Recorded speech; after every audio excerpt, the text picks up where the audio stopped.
आज हम आपको महाभारत से जुड़ी एक घटना बताते हैं जिसमें पांचों पांडवों ने अपने मृत पिता पांडु का मांस खाया था। उन्होंने ऐसा क्यों किया, यह जानने के लिए पहले हमें पांडवों के जन्म के बारे में जानना पड़ेगा।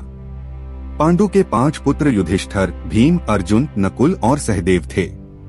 इनमें से युधिष्ठिर, भीम और अर्जुन की माता कुंती तथा नकुल और सहदेव की माता माद्री थी। पांडु इन 5 पुत्रों के पिता तो थे, पर इनका जन्म पांडु के वीर्य तथा संभोग से नहीं हुआ था, क्योंकि पांडु को श्राप था कि जैसे ही वो संभोग करेगा उसकी मृत्यु हो जाएगी। इसलिए पांडु के आग्रह पर यह पुत्र कुंती और माद्री ने भगवान का आह्वान करके प्राप्त किए थे। जब पांडु की मृत्यु हुई तो उसके मृत शरीर का मांस 5 भाइयों ने मिल बांटकर खाया था। उन्होंने ऐसा इसलिए किया क्योंकि स्वयं पांडु की ऐसी इच्छा थी। चूंकि उसके पुत्र उसके वीर्य से पैदा नहीं हुए थे, इसलिए पांडु का ज्ञान कौशल उसके बच्चों में नहीं आ पाया था।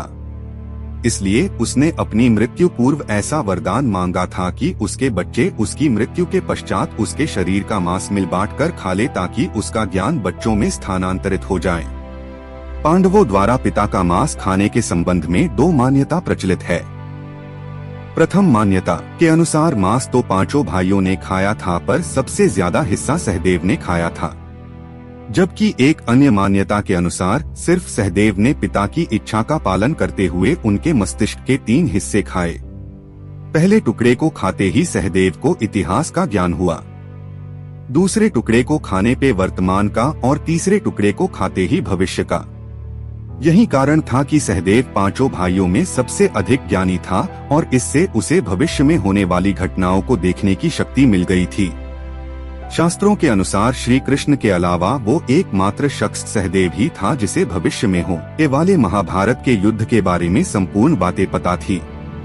श्री कृष्ण को डर था कि कहीं सहदेव यह सब बातें औरों को न बता दे, इसलिए श्री कृष्ण ने सहदेव को श्राप दिया था कि यदि उसने ऐसा किया तो मृत्यु हो जाएगी।